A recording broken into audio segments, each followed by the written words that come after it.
Hello बच्चों, my name is मोहक अग्रवाल। बच्चों मैं आपके लिए एक और नया सेशन लेके आया हूँ एनिमल किंगडम का, जिसमें अपन लोग डिस्कस करने जाएंगे classification of animals and common जो फाइलम है इनके 11 के 11, इन पे एक एक करके अपन लोग डिस्कशन करेंगे। इस सेशन में मैं आपके केवल 3 ही फाइलम कवर करूंगा, पोरीफेरा, सीडेंटेटा एंड टिनोफोरा। क्लियर है? और बेसिक ये चार्ट किस बेसिस पे कैसे बनाया है ये चीजें मैं डिस्कस करूंगा। क्लियर है? तो मैं शुरू करने जा रहा हूं बच्चों। इससे पहले आप लोग अपनी एनसीईआरटीज निकाल लें, pen pencil marker bold marker जो भी यूज करते हैं उनको निकाल लीजिए, क्योंकि मैं क्वेश्चन मार्क कर रहा हूं और आपको नोट करने हैं। क्लियर है? अपने नोट्स बना रहे होंगे, मैं उम्मीद कर रहा हूं, तो डेफिनेटली सारी चीजें क्लियर होती चल रही है। हाँ या ना? तो मैं शुरू करने जा रहा हूं बच्चों, ध्यान से सुनिएगा। सुनो, जैसा कि मैंने अभी अपने पिछले सेशंस में आपको बताया कि एनिमल किंगडम का क्लासिफिकेशन कुछ पर्टिकुलर फीचर्स या कुछ बेसिस पे किया जाता है। उन बेसिस पे हमने क्लासिफिकेशन को डिस्क्राइब करने की कोशिश करी, या उन बेसिस पे हमने इन फाइलम्स को अलग-अलग क्लासिफाई किया। जैसे कि मैंने कुछ बेसिस बताए थे आपको, सेलुलर ऑर्गेनाइजेशन या उनकी स्ट्रक्चरल ऑर्गेनाइजेशन, उनकी सिमेट्री, उनके नोटोकॉर्ड की प्रेजेंस, उनकी सीलोमेट होना, ट्रू सीलोम है, सीलोम नहीं है, ये सारी कंडीशन, एक डिप्लोब्लास्ट, ये जनरली कुछ कॉमन कैरेक्टर्स हैं जिनके बेसिस पे हम इस एनिमल किंगडम को फर्दर क्लासिफाई कर देते हैं उनके फाइलम्स में। क्लियर है? तो उसी बेसिस पे या उन्हीं बेसिस को देखते हुए कुछ कॉमन फीचर्स या कॉमन बेसिस नहीं है जिसपे ये चार्ट बना हुआ है। वो कॉमन फीचर्स कौन से हैं और इन फाइलम्स में किस तरीके से फिट होते हैं, वो सारी चीजें मैं डिस्कस करने जा रहा हूं। ध्यान से सुनिएगा, बहुत इंपॉर्टेंट चीज है। क्या लिखा है? Classification of animals. किसका? एनिमल्स का क्लासिफिकेशन करा जाएगा। The broad classification of Animalia based on common fundamental features as mentioned in the preceding section in given in figure 4.4। तो इस फिगर में है जो भी क्वेश्चन ध्यान से देखिएगा। जैसा कि मैं आपको कॉमन फीचर्स या कॉमन बेसिस बता रहा है जिसके बेसिस पे हम लोग क्लासिफिकेशन करते हैं।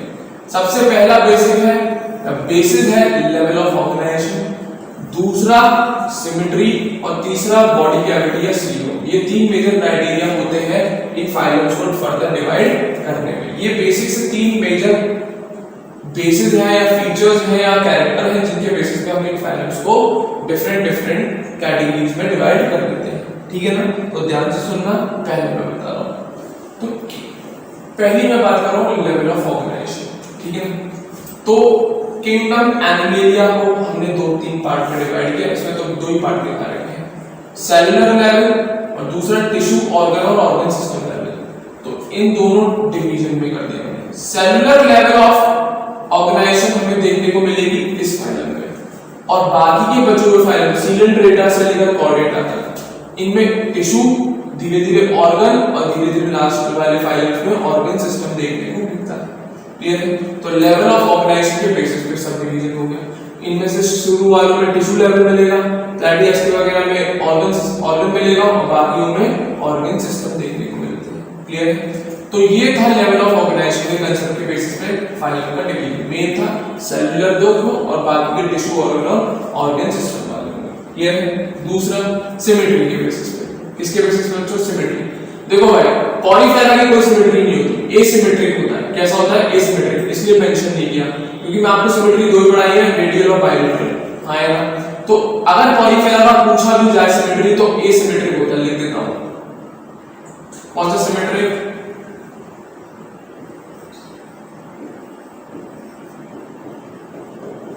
एसिमेट्रिक होते हैं पॉलीफेरा। अगर सिमेट्री मेंशन करी भी जाए तो एसिमेट्रिक होते हैं पॉलीफेरा। कैसे होते हैं बच्चों? एसिमेट्रिक होते हैं पॉलीफेरा। ध्यान रखना कैसे होते हैं, एसिमेट्रिक। रफ कर दे रहा हूं, वापस से लिखता हूं।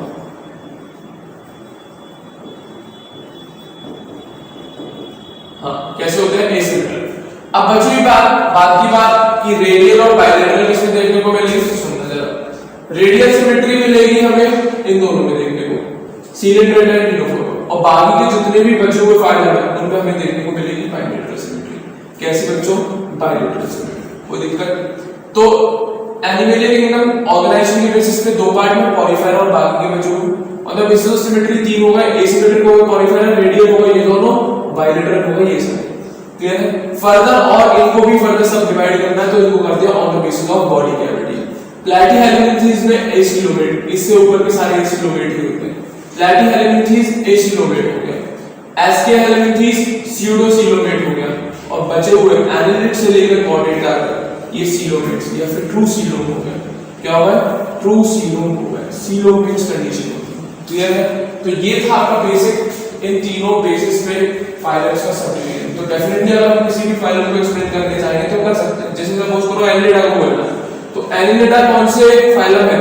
जिसके पास ट्रू सीलोम है, बाइलेटरल सिमेट्री है, organ system level organisation, organelle level organisation है और एनिमल किंग बनता है। तो ये बेसिक से तीन कैटेगरी या तीन कैरेक्टर हैं जिनके बेसिस पे हम इन फाइलम्स को फर्दर सबडिवाइड करते हैं। क्लियर है? लेवल ऑफ ऑर्गेनाइजेशन मेरे ख्याल से क्लियर होगा। सेलुलर पॉलीफेरा में बाकी में टिश्यू, ऑर्गन और ऑर्गन सिस्टम होती है। सिमेट्री की बेसिस पे एसिमेट्रिक हो गया, रेडियल और बाइलेटरल, रेडियल ये दोनों, बाइलेटरल ये दोनों। फर्दर इनको भी डिवाइड करना है तो acoelomate, pseudocoelomate and true coelomate. इसको भी फर्दर डिवाइड करना है, इसको इनको भी अगर आपको फर्दर डिवाइड करना है तो एनालिड, आर्थ्रोपोडा, मोलस्क और एकाइनोडर्म और हेमिकोइडेड एंड कॉर्डेटा, ये ऊपर वाले हो जाते हैं साइटोसिलोमेट और ये हो जाते हैं एंड्रो सिलोमेट। हम कवर कर लेना, जगह नहीं है मेरे पास इसलिए नहीं कर पा रहा हूं। तो एनालिड, आर्थ्रोपोडा, मोलस्क हो जाते हैं साइटोसिलोमेट और एकाइनोडर्म, हेमिकोइडेड एंड कॉर्डेटा हो जाते हैं एंड्रोसिलोमेट। क्लियर है? हाँ या ना? क्या एनालिड, आर्थ्रोपोडा, मोलस्क हो जाते हैं साइटोसिलोमेट और एकाइनोडर्म, हेमिकोइडेड एंड कॉर्डेटा हो जाते हैं एंड्रोसिलोमेट। क्लियर है? हाँ या ना? तो ये था बेसिक आपकी कैरेक्टर जिनके बेसिस पे हम इन फाइलम्स को क्लासिफाई कर देते हैं ऑफ एनिमल किंगडम। क्लियर है? हाँ या ना? तो सेलुलर लेवल पे कौन है, टिश्यू, ऑर्गन, ऑर्गन सिस्टम पे कौन है, धीरे धीरे बढ़ते चलेंगे तो आप नोट कर लीजिएगा बाद में। ठीक है? रेडियल सिमेट्री किसमें मिल रही है, बाइलेटरल किसमें दिख रही है, कैविटी किसमें है, किसमें नहीं है, और किसमें स्यूडो कैविटी या स्यूडोसिलोमेट है। क्लियर है? हाँ या ना? एनालिड, आर्थ्रोपोडा, मोलस्क साइटोसिलोमेट होते हैं, एकाइनोडर्म, हेमिकोइडेड एंड कॉर्डेटा एंड्रोसिलोमेट। क्वेश्चन आया था कि साइटोसिलोमेट एंड एंड्रोसिलोमेट कौन सी कंडीशन है? स्यूडोसिलोमेट कंडीशन है, ट्रू सीलोम वाली। ट्रू सीलोम होते हैं बच्चों साइटोसिलोमेट और एंड्रोसिलोमेट। एक बनता है स्प्लिटिंग से, एक बनता है गैप क्रिएट करने से। क्लियर है? ये गैप क्रिएट करके बनता है और ये स्प्लिटिंग करके बनता है। ध्यान से रखिएगा, ठीक है ना? गैप क्रिएट हो जाता है, साइटो बन जाता है, स्प्लिटिंग हो जाती है तो एंड्रोसिलोमेट की कंडीशन आ जाती है। ध्यान रखिएगा, ठीक है ना? चलिए, ये तो आपका बेसिक चार्ट हो गया क्लासिफिकेशन का, किन कैरेक्टर्स में लेवल ऑफ ऑर्गेनाइजेशन, सिमेट्री और बॉडी कैविटी। क्लियर है? ये तो बहुत थोड़े से कैरेक्टर पढ़े। अब बच्चों एक एक करके मैं सारे फाइलम उठा रहा हूं, तो हर फाइलम के जो कैरेक्टर्स हैं मैं उनको एक्सप्लेन करता चलूंगा। क्लियर है? ये तो बेसिक तीन कैरेक्टर के बेसिस पे मैंने आपको समझा दिया थोड़ा सा बात। अब मैं एक एक फाइलम उठा के चलूंगा और हर फाइलम के कैरेक्टर्स कॉमन जनरली जो आपको याद रखने हैं उनको देखते हुए चलेंगे। क्लियर है? ध्यान से सुनिएगा। तो क्या लिखा है? The important characteristic feature of different phyla are described. सबसे पहला जो मैं फाइलम दे रहा हूं आपके लिए, बहुत इंटरेस्टिंग, बहुत मजेदार है, ध्यान से सुनना, डायग्राम भी दिखा रहे हैं। पहला फाइलम पॉरीफेरा, कौन सा फेरा? पॉरीफेरा। ये अब इसमें कौन से कॉमन कैरेक्टर्स हैं, कौन से पॉइंट्स हैं? बेटा हर फाइलम में 3-4 पॉइंट है, उनको रट लो, उन्हीं पे क्वेश्चन बन गया था। 1% बाहर से क्वेश्चन नहीं आया, मेरी गारंटी है। एनिमल किंगडम में ज्यादा पढ़ने की जरूरत है ही नहीं, आपको क्वेश्चन ही नहीं आता पेपर में, तो काई बात के लिए दिमाग मार रहे हो? जो लिखा है 3-4 पॉइंट होंगे हर फाइल में। बस कॉर्डेटा फाइलम आपका थोड़ा बड़ा है, उसमें आपको ज्यादा याद करना पड़ता है, बट हेमिकोइडेटा तक पूरा बड़े-बड़े पैराग्राफ भी नहीं है, कुछ ही पॉइंट्स 4-5 उनको रट लो हर फाइलम के लिए, उसी पे से क्वेश्चन बन के आता है। कैसा बेटा यार, बहुत बेसिक सी चीज है, गारंटी मैं दे रहा हूं भाई, लिख के ले जाओ। एनसीईआरटी के बाहर 1% क्वेश्चन नहीं होता, फालतू में टाइम क्यों वेस्ट करना है जब इसमें से क्वेश्चन आ रहा है। तो पॉइंट्स मार्क कर लो ना यार, बार-बार पूरा रटने की जरूरत नहीं, पॉइंट्स मार्क कर लो, इसमें कौन-कौन से पॉइंट्स दे रखे हैं, अगले फाइलम में कौन-कौन से पॉइंट्स दे रखे हैं, पॉइंट्स में आते रहो, गारंटी रट जाएगा पूरे चैप्टर, मेरी गारंटी है। पॉइंट्स में दिखा दूंगा तुम्हें, ठीक है ना? चलो पॉलीफाइलम, सबसे पहला members of this phylum are normally known as sponges. सबसे पहला पॉइंट याद रखना, इनको हम क्या बोलते हैं? स्पॉन्जेस बोलते हैं। ए पॉइंट, इस पॉइंट की मैं वो मान कर देता हूं जिसमें वो पॉइंट कर रहा है। तो इस फाइलम में जो कॉमन नेम है क्या बोलते हैं? स्पॉन्जेस बोलते हैं। दूसरा, they are generally marine and mostly asymmetric animals. आगे एसिमेट्रिक, ठीक है ना? दूसरा पॉइंट, बी पॉइंट, कैसे है? मेराइन है और एसिमेट्रिक है। क्लियर है? हाँ यार, These are primitive multicellular animals and have cellular level of organization. Multicellular होते हैं, सीधी बात है, पूरा एनिमल किंगडम मल्टीसेलुलर, और लेवल ऑफ ऑर्गेनाइजेशन की कैसी है, सेलुलर। तो ये तीसरा पॉइंट आ गया आपका, क्लियर है। पहला का कॉमनली क्या कहते हैं, स्पॉन्जेस, दूसरा मैराइन है, एसिमेट्रिक है, तीसरा point multicellular level of organisation है, क्लियर है। यहाँ पे नहीं, वहां पे मार्क करता हूं मैं, तीसरा पॉइंट ये C point, cellular level of organisation, clear है। चौथा पॉइंट, इनके पास वाटर ट्रांसपोर्ट और कैनाल सिस्टम होता है, डी पॉइंट, इनके पास वाटर ट्रांसपोर्ट और कैनाल सिस्टम होता है। अब ये होता क्या है, ध्यान से सुनना, ठीक है ना। Sponges have a water transport और कैनाल सिस्टम, ये पॉइंट याद कर लो भाई, पूरा पैराग्राफ रह जाएगा, पूरा पैराग्राफ पॉइंट याद करना है बस आपको। स्पॉन्जेस कहते हैं, मैराइन एसिमेट्रिक होते हैं, cellular primitive cellular level of organisation होती है, वाटर ट्रांसपोर्ट और कैनाल सिस्टम होता है, क्लियर है। अब ये है क्या, कुछ नहीं, ये वाटर ट्रांसपोर्ट मतलब इनकी बॉडी से वाटर का मूवमेंट होता है, फ्लो होता है, किस तरीके से होता है। तो water enters through minute pores, जिनको हम ऑस्टिया कहते हैं। अब ये कैनाल सिस्टम का डिस्क्रिप्शन है, ई पॉइंट बोल देना, ठीक है ना, कैनाल सिस्टम का डिस्क्रिप्शन है। कैनाल सिस्टम में क्या होता है, वाटर एंटर करता है माइन्यूट पोर्स से, जिनको हम क्या कहते हैं, ऑस्टिया। ये जो पोर्स दिख रहे हैं छोटे छोटे छोटे छोटे, इनको देख लो, ये छोटे छोटे से पोर्स दिख रहे हैं, ये ब्लैक डॉट्स, ये पोर्स है, ऑस्टिया का काम करते हैं, ठीक है ना। Water enters through minute pores ostia in the body wall into a central cavity, body wall के होते हुए थ्रू बीच में कैविटी होती है, खोखला पार्ट होता है, जिसको हम सेंट्रल कैविटी या स्पॉन्जोसील कहते हैं। ई पॉइंट बहुत इंपॉर्टेंट है इसका, ठीक है ना। माइन्यूट पोर्स बॉडी के ऊपर ऑस्टिया होगा, इसके थ्रू बॉडी वॉल में एंटर किया पानी, अल्टीमेटली अंदर जो सेंट्रल कैविटी होगी जिसको हम स्पॉन्जोसील कहते हैं, वहां पे जाकर बैठ जाता है। From where it goes out through the osculum, और जैसे ही बॉडी कैविटी में आता है फिर ये ऑस्कुलम बन रहा है इसके ऊपर, ऑस्कुलम के थ्रू जैसे स्पोर्ट्स के थ्रू पानी अंदर गया, सेंट्रल कैविटी स्पॉन्जोसील में गया, और फिर मूवमेंट पानी करंट के साथ फ्लो होते होते होते होते इस ऑस्कुलम से थ्रू बाहर चला गया। किससे बाहर चला गया, ऑस्कुलम से। This pathway of water transport, अब ये तो यहां तक हो गया, ये तो हो गया आपका वाटर कैनाल सिस्टम, या वाटर ट्रांसपोर्ट या कैनाल सिस्टम, जिसमें क्या वाटर बॉडी में जो पोर्स का ऑस्टिया उसके थ्रू अंदर आया, बीच की स्पॉन्जोसील में पहुंचा, उसके बाद ऑस्कुलम के थ्रू बाहर निकल गया। तो ये होता है आपका वाटर ट्रांसपोर्ट या कैनाल सिस्टम। अब ये किस काम में आता है, एफ पॉइंट, किस काम में आता है ये देखना। This pathway of water transport is helpful in food gathering, respiratory exchange and removal of waste, इन तीन कामों में आता है। किस काम में आता है, सबसे पहला ये हेल्पफुल किसमें है, खाना इकट्ठा करने में, रेस्पिरेटरी एक्सचेंज गैसेस का एक्सचेंज होने के लिए, और वेस्ट जो है उसको रिमूव करने के लिए, क्लियर है। ये एफ पॉइंट है। तो पहला क्या है, स्पॉन्जेस है, ये मैराइन और एसिमेट्रिक है, सेलुलर लेवल ऑफ ऑर्गेनाइजेशन है, वाटर ट्रांसपोर्ट कैनाल सिस्टम है। अब ये होता क्या है, कुछ नहीं, पानी का फ्लो इससे बॉडी सरफेस पे जो ऑस्टिया उससे थ्रू अंदर गया, स्पॉन्जोसील में पहुंचा, स्पॉन्जोसील के बाद ये ऑस्कुलम से बाहर निकल गया। तो दिस इज आपका वाटर ट्रांसपोर्ट या कैनाल सिस्टम।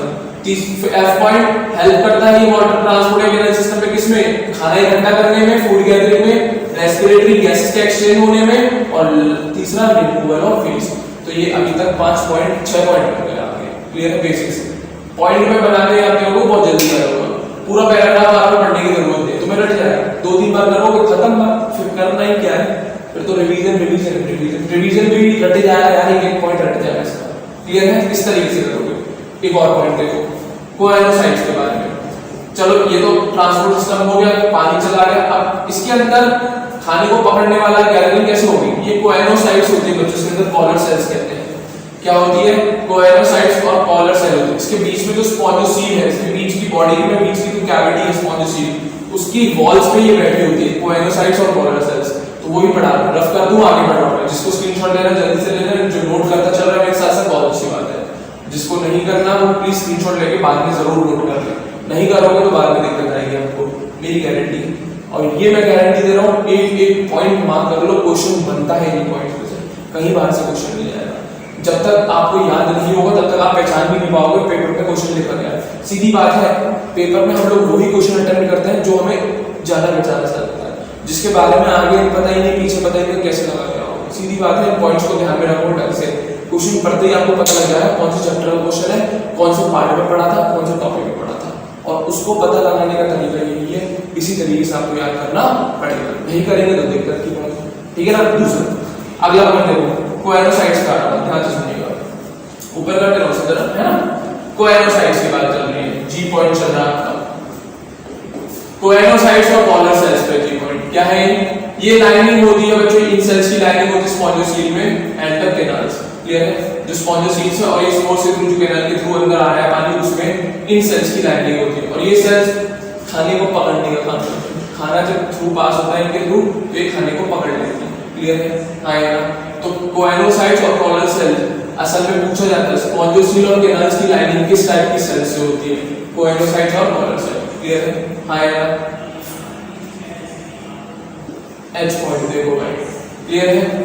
क्या इनका डाइजेशन पे पॉइंट आ गया। डाइजेशन कैसा है? इंट्रासेलुलर, सेल के अंदर होता है, सेल के बाहर नहीं। जैसे हमारी बॉडी में एक्स्ट्रा सेलुलर, इनके अंदर इंट्रासेलुलर, सेल के अंदर जाएगा तब डाइजेशन होता है। फूड पर the body is supported by skeleton made up of, बहुत इंपॉर्टेंट, इनकी जो बॉडी है वो स्केलेटन से सपोर्टेड है। जैसे हमारे अंदर हड्डियां हैं, स्केलेटन है, ऐसे इनके पास भी है, पर इनका स्केलेटन बना किसका होता है? स्पिक्यूल्स या स्पॉन्जिन फाइबर। बहुत इंपॉर्टेंट पॉइंट, स्पिक्यूल्स या स्पॉन्जिन फाइबर का आई कॉट बल्कि यहाँ पे मेंशन करता हूँ मैं, स्पिक्यूल्स और स्पॉन्जिन फाइबर का। इनकी बॉडी के अंदर भी स्केलेटन होता है, इनकी बॉडी भी स्केलेटन से सपोर्टेड रहती है, बट वो स्केलेटन बना नहीं होता है स्पिक्यूल्स या स्पॉन्जिन फाइबर का। रटना है तो सीधी बात है। हाँ यार, जे पॉइंट। इनके जो सेक्स ऑर्गन्स है या सेक्सेस हैं वो सेपरेट नहीं होते, दैट इज हर्माफ्रोडाइट या फिर बाइसेक्सुअल आप कहते हैं। इसी को तो कहते हैं बाइसेक्सुअल। एनिमल्स में तो प्लांट्स में बाइसेक्सुअल कंडीशन बच्चों, एनिमल्स में हम हर्माफ्रोडाइट के नाम से जानते हैं। ठीक है ना? इनके सेक्सेस सेपरेट नहीं होते, एक ही बॉडी में मेल भी है फीमेल भी है, दैट इज लिंगियर। Egg and sperms are produced by the same individual. Clear है? उसी की एक ही बॉडी के अंदर मेल गैमेट्स भी बनते हैं और फीमेल गैमेट्स भी बनते हैं। तो हर्माफ्रोडाइट एक बाइसेक्सुअल कंडीशन। जो प्लांट में आपने पढ़ा होगा स्टैमेन और एंथर अगर एक ही फूल पे मिलते तो वो बाइसेक्सुअल फ्लावर होता है। उसी तरीके से ऐसे यहाँ पे अगर इस एनिमल में मेल पार्ट और फीमेल पार्ट दोनों मिल रहा है तो बाइसेक्सुअल कंडीशन है। हम लोग एनिमल्स की किसमें बाइसेक्सुअल टर्म का यूज करके हर्माफ्रोडाइट यूज करते हैं। क्या यूज करते हैं बच्चों? हर्माफ्रोडाइट। जे पॉइंट। क्लियर है? कौन सा? Hermaphrodite condition. क्लियर है? दूसरी बात, सॉरी अगली बात, ये एसेक्सुअली और सेक्सुअली दोनों से रिप्रोड्यूस कर सकते हैं।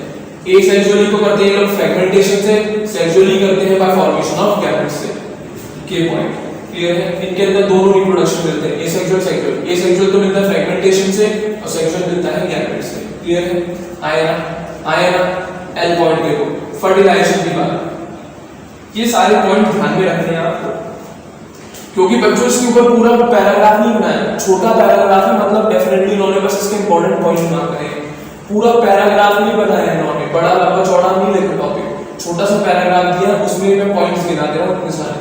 तो उन्होंने कुछ नहीं, केवल पॉइंट्स इकट्ठे कर दिए। मैं आपको बस वो पॉइंट्स अलग अलग करके दे दे रहा हूँ और कुछ नहीं कर रहा। शर्त क्या है? याद करना आपका काम है, बताना पॉइंट आउट करना मेरा काम है, बस इतनी हेल्प मैं कर सकता हूँ। अब ये तो है नहीं कि आपकी जगह मैं याद करके मैं दे रहा हूँ, ये मेरी गारंटी है।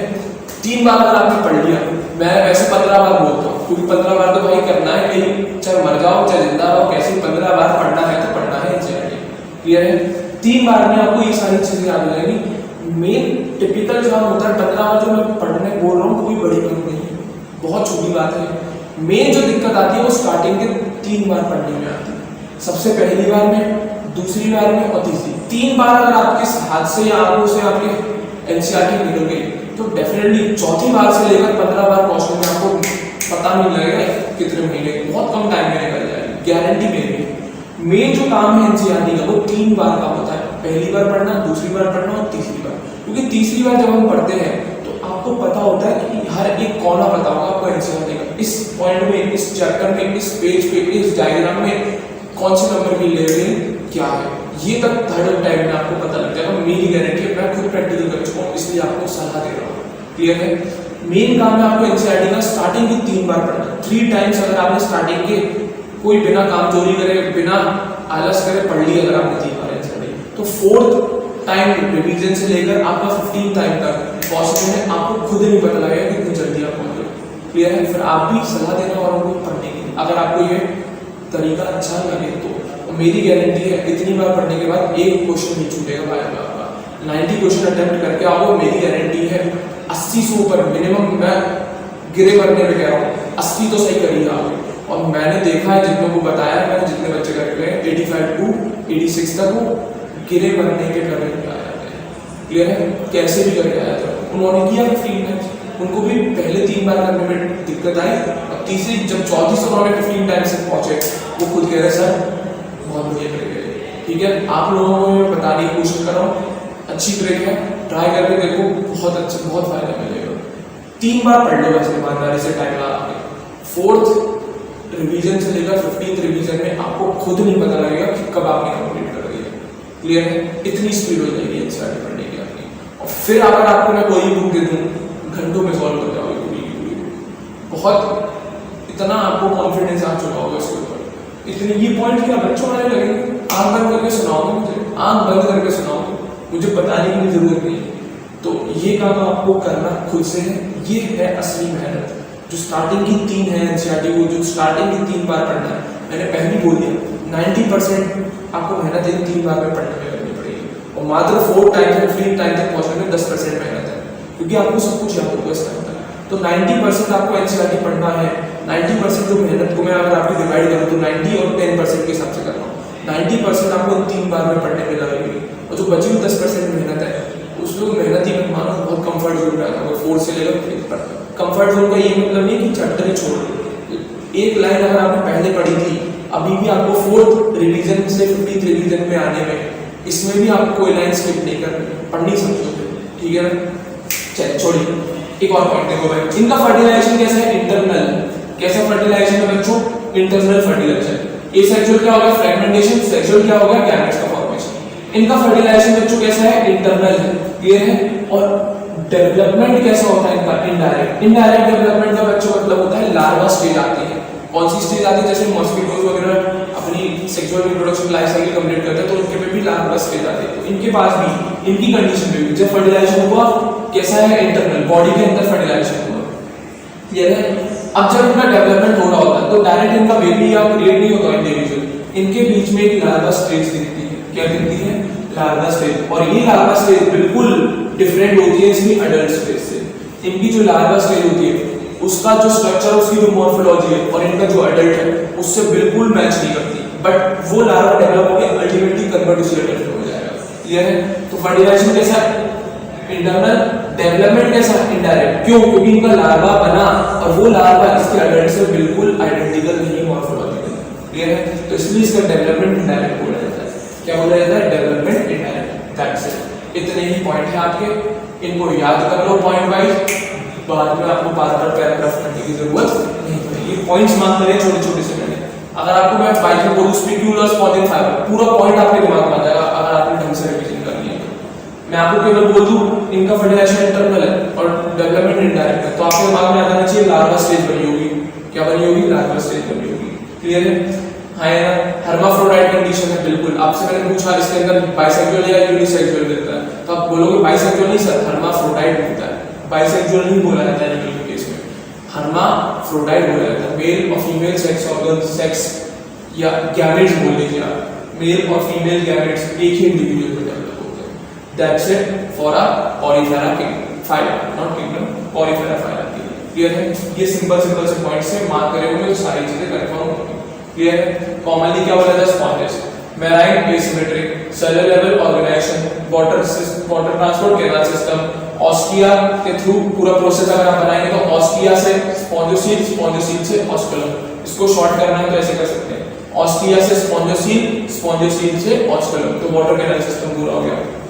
अगला किस काम में आता है? फूड गैदरिंग, रेस्पिरेटरी एक्सचेंज और रिमूवल ऑफ वेस्ट। स्पॉन्जोसील की जो लाइनिंग होती है और ये जो कैनाल्स की लाइनिंग होती है, जब ऑस्टिया से पानी अंदर आता है तो वो कोएनोसाइट्स या कॉलर सेल्स ये काम करती है गैदरिंग का, खाने को पकड़ने का काम। क्लियर है?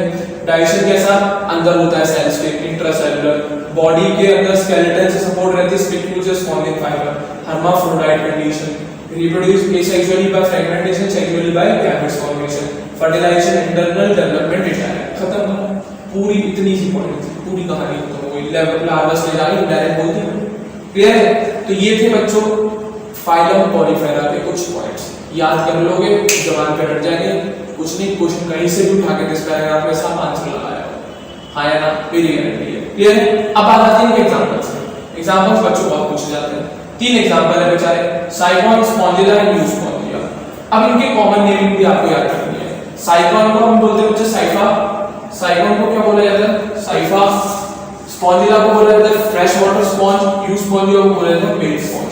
बेड स्पॉन्ज को बोला जाता है, कभी आप लोगों ने देखा होगा आपके जब नहाते हैं लोग बाग तो एक फूल टाइप का सा आता है फॉर रबिंग, स्क्रबर कहते हैं हम लोग, क्या कहते हैं स्क्रबर कहते हैं, क्लियर है, बॉडी वॉश वगैरह डाल के उसको स्क्रबिंग के लिए काम आता है, बिल्कुल उसी तरीके का होता है ये sponge, you sponge, bed sponge कहते हैं, क्लियर है। ये डायग्राम है साइक्लोन, ये रहा जिसको आप साइफा बोल रहे हो, यू स्पॉन्ज या फ्रेश वाटर स्पॉन्ज, क्या लिखा है फ्रेश वाटर स्पॉन्ज, और लास्ट क्या है स्पॉन्जिला, सॉरी कौन सा है यू स्पॉन्जिया है, अच्छा स्पॉन्जिला है फ्रेश वाटर स्पॉन्ज, ये स्पॉन्जिला है फ्रेश वाटर स्पॉन्ज, हाँ ये देखो ये आपका यू स्पॉन्जिया, ये कौन सा स्पॉन्जिया यू स्पॉन्जिया, देखो ये ऊपर वाला स्ट्रक्चर देखो ऐसे ही लगता है कि बेड स्पंज है, स्पॉन्ज है जिससे हम लोग बॉडी स्क्रबर की तरह यूज कर, इसको नहीं करते, मैं बता रहा हूं उसका डायग्राम, मुझे दिखने में इसका स्ट्रक्चर कैसा है बेड स्पॉन्ज जैसा है। तो इनके नाम और इनके कॉमन नेम आपको याद रखना है, साइक्लोन को हम साइफा बोलते हैं, यू स्पॉन्जिया को बेड स्पंज बोलते हैं, स्पॉन्जिला को हम फ्रेश वाटर स्पॉन्ज बोलते हैं, खत्म बात। ये था आपका बच्चों फाइलम पॉलीफेरा। मेरे ख्याल से सारी चीजें क्लियर होंगी, सारे पॉइंट्स क्लियर होंगे और इनके एग्जांपल्स क्लियर है, पॉइंट्स बना के याद करो, कोई टेंशन नहीं है, गारंटी आंसर सही आएगा आपका, क्लियर है आया ना। तो ये वाली सारी चीजें आपको कंफर्म होनी चाहिए। अब मैं एक और फाइलम पे आ रहा हूं, सेकंड फाइलम, क्लियर है, पहला वाला फाइलम क्लियर होगा फाइलम पॉलीफेरा। अब सेकंड फाइलम पे आ रहा हूं बच्चों, इसका नाम क्या है फाइलम सीडेंट्रेटा। कौन सा फाइलम सीडेंट्रेटा या निडेरिया बोलते हैं, निडेरिया नाम कैसे पड़ा वो भी दिखाऊंगा, क्लियर है। सेकंड फाइलम कौन सा फाइलम बच्चों सेकंड, क्या नाम है सीलेंट्रेटा, क्या नाम है सीलेंट्रेटा, ठीक है ना। इसको हम निडेरिया भी बोलते हैं, क्या बोलते हैं निडेरिया, सी साइलेंट होता है, ठीक है ना। अब सुनो भाई पहला पॉइंट सीधी बात, एक्वेटिक है, मैराइन है, सिसाइल और फ्री स्विमिंग, दोनों कंडीशन है। एक्वेटिक है, मैराइन है, सिसाइल और फ्री स्विमिंग, मतलब सिसाइल मतलब किसी सबस्ट्रेट से चिपका हुआ भी बैठा रह सकता है और जेलीफिश जैसे स्विम करती है वैसा भी हो सकता है। तो सिसाइल का मतलब किसी जगह फिक्स होके बैठ गया, और दूसरा फ्री स्विमिंग स्टेट हमें इसमें देखने को मिल जाती है। तो एक्वेटिक है, मैराइन है, सिसाइल और फ्री लिविंग दोनों कंडीशन है। रेडियल सिमेट्री है, पिछले वाले कैसे थे एसिमेट्रिक, क्लियर है, रेडियल सिमेट्रिकल एनिमल्स, क्लियर है। तो पहले पॉइंट में इसकी जनरल कुंडली बता दी, एक्वेटिक है, मैराइन है, सिसाइल फ्री स्विमिंग है, रेडियल सिमेट्री, क्लियर है। कैसी सिमेट्री है रेडियल सिमेट्री। अगर आप इसे डिवाइड करना चाहो ऐसे भी कर सकता है, ऐसे भी कर सकता है, ऐसे भी कर सकता है, ऐसे भी, पूरी एक्सिस दिखाते हैं, क्लियर है। इसमें भी ऐसे भी कर सकता है, ऐसे भी कर सकता है, ऐसे भी कर सकता है, ऊपर से बॉल टाइप का स्ट्रक्चर होता है जेली का, यो भी काट दो, यो भी काट दो, ऐसे भी काट दो, बिल्कुल बराबर दो इंडिविजुअल हाफ में कट हो जाएगा, क्लियर है। तो ये तो उसका पहला पॉइंट हो गया बच्चों। दूसरी बात, अब इसका नाम निडेरिया पड़ा कैसे, the name Cnidaria is derived from, अब कैसे नाम पड़ा अभी रुक जाओ उसको एक्सप्लेन करूंगा अभी आपको जाकर, क्लियर है। द नेम निडेरिया पड़ा इनका नीडोब्लास्ट और नीडोसाइट सेल्स की वजह से। ये कौन सी सेल्स है भैया, ये डायग्राम बनना है आपका, ये है नीडोब्लास्ट और नीडोसाइट, क्लियर है। इनका नाम निडेरिया इस सेल की वजह से पड़ा, और ये कहां पे प्रेजेंट होती है, इनके टेंटिकल्स, इनके जो टेंटिकल्स निकले होते हैं जैसे कि यहां पे दिख रहा है, ये जो ऊपर में टेंटिकल्स निकले हुए हैं, ये निकल रहे हैं टेंटिकल्स, इन टेंटिकल्स में प्रेजेंट होती है ये वाली सेल्स, क्लियर है। वही लिखा है, इनका नाम निडेरिया पड़ा होगा बेसिस ऑफ नीडोब्लास्ट और नीडोसाइट्स, क्लियर है। और इन नीडोब्लास्ट और नीडोसाइट्स में प्रेजेंट होता है ये नेमाटोसिस, क्लियर है, which contain a sting capsule और नेमाटोसाइट्स, इनके अंदर ये स्टिंग कैप्सूल होता है नेमाटोसाइट्स के नाम से, क्लियर है। अब ये किसमें काम आता है वो चीजें देखेंगे। तो इनकी जो टेंटिकल्स है उसमें कौन बैठा होता है, ये पूरी सेल नीडोब्लास्ट और नीडोसाइट, और इसके अंदर कौन बैठा होता है, नेमाटोसाइट्स, क्लियर है आया ना। प्रेजेंट कोई लिखा है नीडोब्लास्ट और नीडोसाइट के लिए, नाम निडेरिया को पड़ा बिकॉज़ ऑफ ये वाले दोनों की वजह से, नीडोब्लास्ट और नीडोसाइट हो जाएगा। Present on the tentacles and the body, पूरी बॉडी पे टेंटिकल्स दोनों में, सबसे ज्यादा इनका इकट्ठा टेंटिकल्स में दिखता है, ठीक है ना। आया अभी काम क्या करते हैं, नीडोब्लास्ट आर यूज्ड, दूसरा पॉइंट हो गया मेरा ख्याल से। तीसरा पॉइंट आ रहा है, नीडोब्लास्ट आर यूज्ड फॉर पकड़ बनाने के लिए, डिफेंस के लिए और प्रे को कैप्चर करने के लिए, ये तीन काम आते हैं बच्चों, हाँ है ना। ये टेंटिकल्स पे बैठे हुए होते हैं, इसी काम के लिए बैठे होते हैं, पकड़ बनाने के लिए, डिफेंस के लिए, करंट मार देते हैं, इस तरीके से ऐसा लगता है, ठीक है ना। और प्रे को कैप्चर करने के लिए, प्रे को कैप्चर करने के लिए। ये 3 काम होते हैं न्यूक्लियोप्लास्ट का। क्लियर है? आया ना? तो मेरे ख्याल से वाला पॉइंट भी क्लियर होगा। आगे बढ़ूं मैं, ध्यान से सुनिएगा। आया ना? अब बात आती है चौथे पॉइंट की, इनके लेवल ऑफ ऑर्गेनाइजेशन। इनमें होता है tissue level of organisation. 4th point बन गया इनका। पहला क्या था? उनकी जनरल कुंडली, aquatic, marine, sessile, free swimming, by radial symmetry. दूसरा पॉइंट, इनका नाम निडेरिया कैसे पड़ा? इनके बेसिस पे पड़ा, खत्म बात। तीसरा पॉइंट, किस काम में आते हैं न्यूक्लियोप्लास्ट? एंकरेज, डिफेंस और कैप्चर करने के लिए। 4th पॉइंट, इनके अंदर टिश्यू लेवल ऑफ ऑर्गेनाइजेशन मिलती है, साथ ही साथ डिप्लोप्लास्ट है। डिप्लोप्लास्ट का मतलब एक्टोडर्म एंड एंडोडर्म, तो मिल रही है सेल लेयर। क्लियर है? एक्टोडर्म एंड एंडोडर्म ये मतलब होता है। ठीक है? दूसरा, पांचवा पॉइंट, सेंट्रल गैस्ट्रोवास्कुलर कैविटी। इनके अंदर गैस्ट्रोवास्कुलर कैविटी मिलती है, जैसे वहां पे स्पॉन्जियोसील में मिला था वो गैस्ट्रोवास्कुलर कैविटी, ये केवल डायरेक्शन वगैरह के काम आती है। इनके अंदर सेंट्रल गैस्ट्रोवास्कुलर कैविटी मिलती है, जिसकी एक ओपनिंग होती है, जिसको हम माउथ कहते हैं, या हाइपोस्टोम लिख दिया है। असल में हाइपोस्टोम एक लोकेशन है जिसके ऊपर माउथ होता है। क्लियर है? ये वाला हिस्सा हाइपोस्टोम होता है, जहां पे इसके टेंटिकल्स और कैल्केरियस एरिया, उसके ऊपर बैठा होता है माउथ, या बीच में होता है इसके माउथ, तो वही लिखा है। इनकी एक ही ओपनिंग होती है, और वो कहां पे होती है? हाइपोस्टोम पर। क्या? माउथ लिखा नहीं है, नाम लिख लीजिएगा। ठीक है ना? Central gastrovascular cavity with a single opening, mouth और हाइपोस्टोम। हाइपोस्टोम एक जगह है जिसके ऊपर माउथ होता है, जहां पर माउथ बैठा होता है। ठीक है ना? आयना हाइपोस्टोम के लोकेशन है जहां पर माउथ होता है। सेंट्रल गैस्ट्रोवास्कुलर कैविटी एक ही ओपनिंग, जिसको आप माउथ कहते हैं, और कहां पे होती है? हाइपोस्टोम पे होती है। ठीक है ना? 6th point. 7 देखो, डाइजेशन होता है इनके अंदर एक्स्ट्रासेल्युलर, ठीक है ना, एंड इंट्रासेल्युलर, दोनों मिलते हैं, एक्स्ट्रासेल्युलर एंड इंट्रासेल्युलर। पिछले वाले में केवल इंट्रासेल्युलर मिल रहा था। क्लियर है? दूसरी 8 पॉइंट, सम ऑफ द नेटेरियंस जैसे कोरल्स, इनके पास भी स्केलेटन होता है, बट इनका स्केलेटन कैल्शियम कार्बोनेट का बना होता है। आए ना? 8 पॉइंट, किस नेटेरियन, जैसे कि कोरल्स मेंशन है, कोरल्स में जो स्केलेटन होता है वो किसका होता है? कैल्शियम कार्बोनेट का। आए ना? अगला, इनके पास 2 बेसिक बॉडी फॉर्म होती है, एक होती है पॉलिप, ये बहुत इंपॉर्टेंट पॉइंट है, एक होती है मेड्यूसा। 9th पॉइंट, इनकी बॉडी स्ट्रक्चर 2 टाइप के होते हैं, पॉलिप और मेड्यूसा। अब दिखा दूंगा 9th पॉइंट पे पॉलिप और मेड्यूसा कैसे दिखते हैं। पॉलिप फॉर्म होती है बच्चों की सेसाइल फॉर्म, ये वाली हाइड्रा टाइप की स्ट्रक्चर, ये होती है पॉलिप फॉर्म, और ये जो जेलीफिश वाला स्ट्रक्चर होता है ये होती है मेड्यूसा फॉर्म। क्लियर है? ये सबस्ट्रेट से जुड़ी होती है, ये सबस्ट्रेट से जुड़ा होता है, ये कैसी है? सेसाइल, और ये सबस्ट्रेट से जुड़ा नहीं होता, ये होती है फ्री स्विमिंग, तैर सकती है आराम से। तो 2 बॉडी फॉर्म मिलती है, बिल्कुल मिलती है। पॉलिप भी देखने को मिलते हैं, मेड्यूसा वाले भी देखने को मिलते हैं, पॉलिप भी देखने को मिलते हैं और मेड्यूसा। और कुछ ऑर्गेनिज्म तो ऐसे हैं वो दोनों स्टेट रखते हैं एक दूसरे में, मतलब उनके पास दोनों फॉर्म्स देखने को मिलती है उनकी लाइफ साइकिल में। उनके पास पॉलिप फॉर्म भी मिलती है, उनके पास मेड्यूसा फॉर्म, उसको कहते हैं मेटाजेनेसिस। अभी दिखाऊंगा ऑल्टरनेशन ऑफ जनरेशन।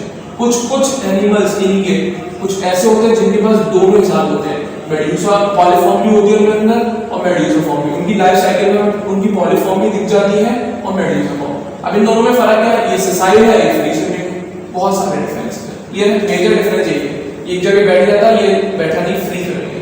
क्लियर है?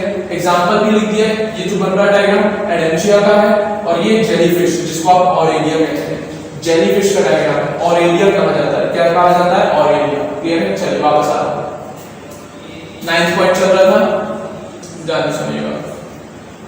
इनके पास 2 बेसिक बॉडी फॉर्म होते हैं, और वो थी medusa and polyp. Polyp sessile बैठी हुई, मेड्यूसा फ्री स्विमिंग, मतलब वो एडेंशिया और ये जेलीफिश वाली। क्लियर है?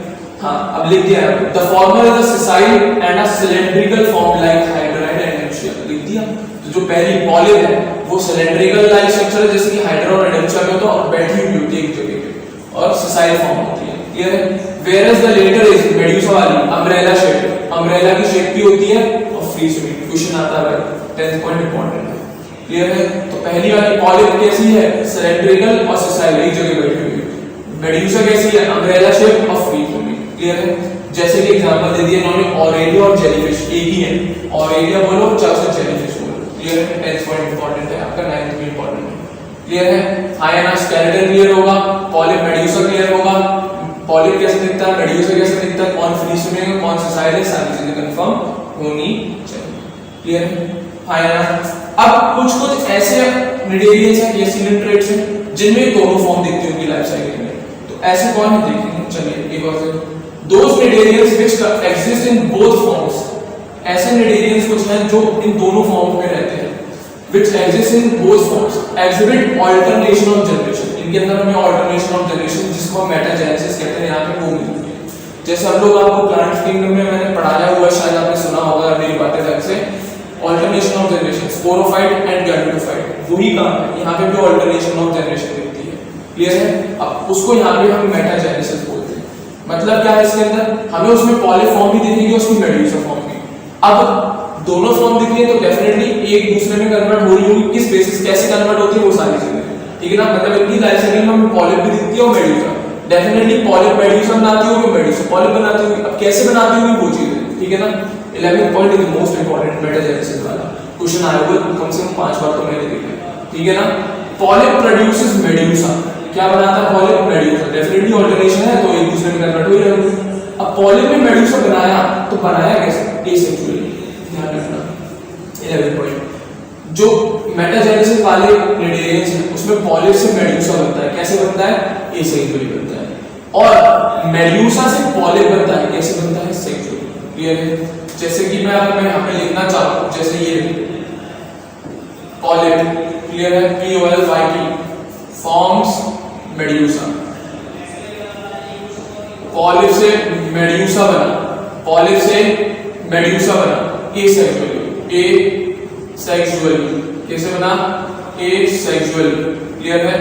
और मेड्यूसा से पॉलिप बना कैसे, सेक्सुअली, कैसे, सेक्सुअली, क्लियर है। ये ध्यान रखेंगे, पॉलिप से मेड्यूसा, एसेक्सुअली, मेड्यूसा से पॉलिप, सेक्सुअली। तो ये दोनों कंडीशन हमें देखने को मिलती है, मेटाजेनेसिस कहते हैं। क्या कहते हैं, मेटाजेनेसिस। देखने को किसमें मिलती है, ओबेलिया में, नाम याद रखेंगे, किसमें देखने को मिलती है, ओबेलिया में। तो 11 पॉइंट से सारे के सारे याद हो जाने चाहिए, क्लियर है।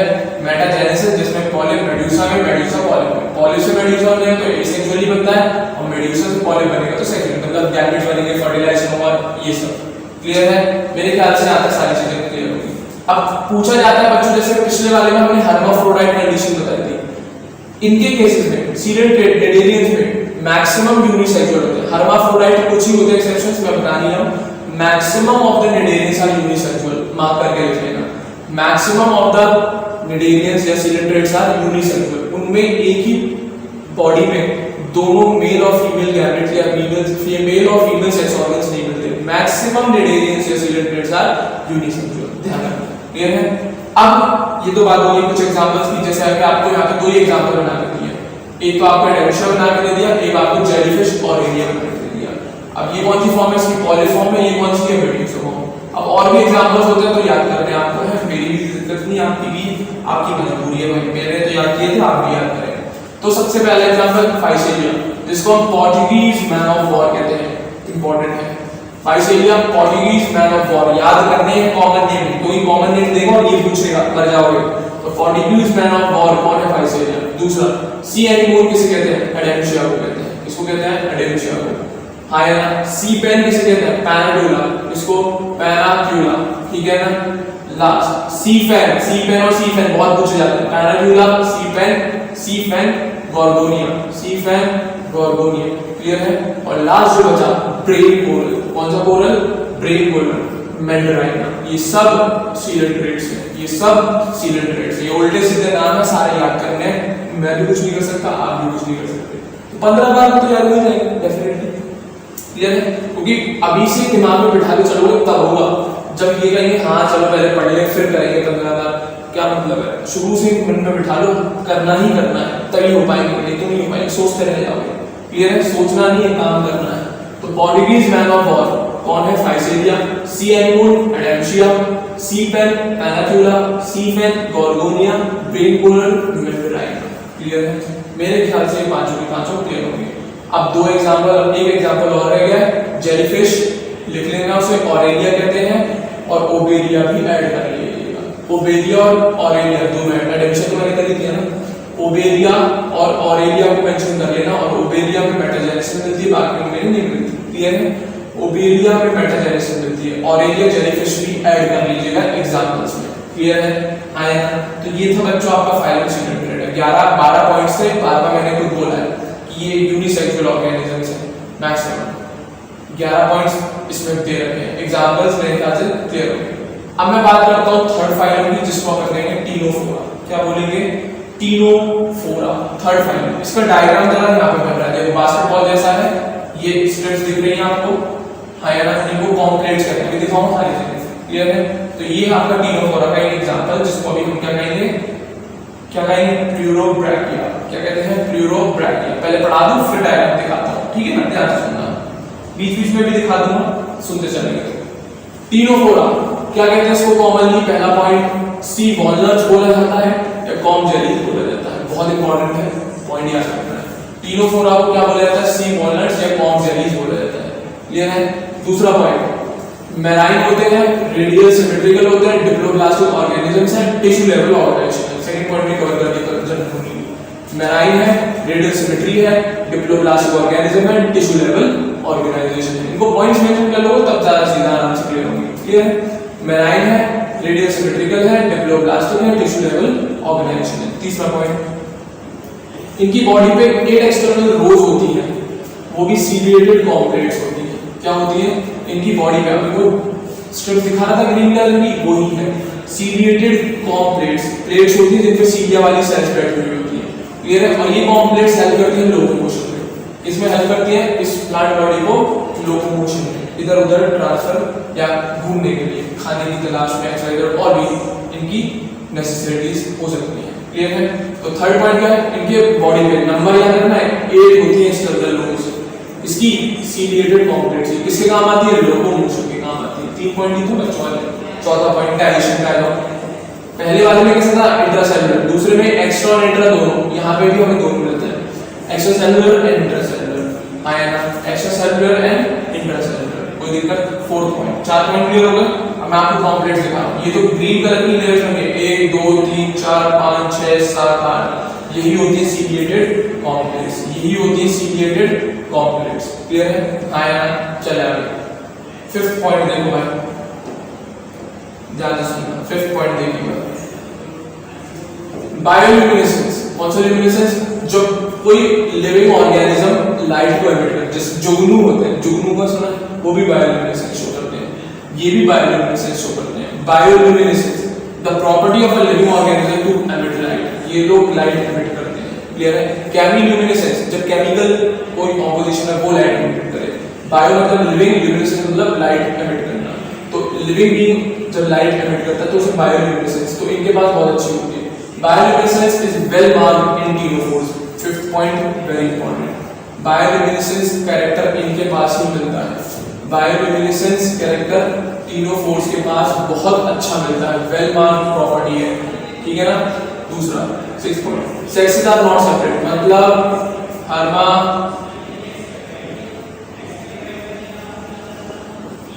hermaphrodite, क्लियर है? दूसरा, reproduction takes place only by sexual means, asexual absent है, सेक्सुअल रिप्रोडक्शन भी मिलता है यहाँ पे। कैसे मिलता है? सेक्सुअल। पिछले वाले में सब में सेक्सुअल एसेक्सुअल सब में मिल रहा था, पर इसमें केवल आपको सेक्सुअल मींस मिलता है, मतलब गैमेट्स बनेंगे, फ्यूज होंगे, फर्टिलाइजेशन होगा, नया ऑर्गेनिज्म बनेगा, क्लियर है? हाँ है ना? फर्टिलाइजेशन इज एक्सटर्नल, बाकी में क्या होता है? इंटरनल। इनका फर्टिलाइजेशन कैसा? एक्सटर्नल, और वापस लार्वा स्टेज बनेगी यहाँ पे, इनडायरेक्ट डेवलपमेंट। तो ये सेकंड पॉइंट है। तो रिप्रोडक्शन केवल सेक्सुअल मींस से होता है, दूसरा फर्टिलाइजेशन एक्सटर्नल होता है, और डायरेक्ट डेवलपमेंट इनडायरेक्ट, मतलब लार्वा स्टेज बनेगी। कौन सी स्टेज बनेगी? लार्वा। हाँ या ना? हर्माफ्रोडाइट है, रिप्रोडक्शन होता है सेक्सुअल मींस से, फर्टिलाइजेशन बाहर होता है बॉडी के, और डेवलपमेंट इनडायरेक्ट होता है, लार्वा स्टेज होती है। दो एग्जांपल है, प्लूरोब्रैकिया एंड टीनोप्लाना, क्लियर है? Pleurobrachia and Ctenoplana. प्लूरोब्रैकिया का पीछे स्ट्रक्चर अपना दिखाता है फुटबॉल, वो बास्केटबॉल जैसा स्ट्रक्चर, क्लियर है? 7 पॉइंट है, किसे बेटे याद रखना आपको। हर्माफ्रोडाइट सेक्सुअली रिप्रोडक्शन से ही रिप्रोड्यूस करते हैं, एसेक्सुअल होता नहीं है, फर्टिलाइजेशन एक्सटर्नल है, डेवलपमेंट इनडायरेक्ट है। एग्जांपल प्लूरोब्रैकिया और टीनोप्लाना। साथ में पॉइंट है, चले आगे। तो प्लूरोब्रैकिया का डायग्राम देख लो, ये रहा, 8 कॉम्प्लेक्स है, आया ना? इसका नाम क्या है? प्लूरोब्रैकिया, टीनोफोरा, बायोल्यूमिनेसेंस शो करता है। कॉम जेली, सी वॉलनट्स, छोटे-छोटे से पॉइंट्स इंपॉर्टेंट होते हैं, याद रखने वाली चीजें, क्लियर बच्चों? तो मेरे ख्याल से इस सेशन को मैं अभी इतना ही रख रहा हूँ, बाकी के फाइलम्स आगे वाले सेशन में करेंगे कवर। हाँ या ना, इतना ही रखूँ जितना याद हो जाए, ठीक है ना। पॉइंट्स मार्क करिएगा, नोट्स बनाओ, उनके पॉइंट्स सारे मेंशन कर लो अलग अलग, बार बार पढ़ने में इजीली याद हो जाता है इसे, ठीक है ना। हाँ या ना, तो इस सेशन को बच्चों में यहीं तक रख रहा हूँ। अगले सेशन में अपन लोग आगे की फाइलम जैसे कि कौन है इसमें प्लैटिहेल्मिंथेस, अगले सेशन में अपन मैं डिस्कस करूंगा प्लैटिहेल्मिंथेस, एक्सकेल्मिंथेस पे, क्लियर है। हाँ या ना, अगर मेरी ये वीडियो पसंद आई हो आप लोगों को तो जरूर लाइक करें और हमारे चैनल अगर बंधु ज्ञान केंद्र को जरूर सब्सक्राइब करें बच्चों, क्लियर है। तो अगले सेशन में मैं प्लैटिहेल्मिंथेस के साथ मिलता हूँ। Thank you very much.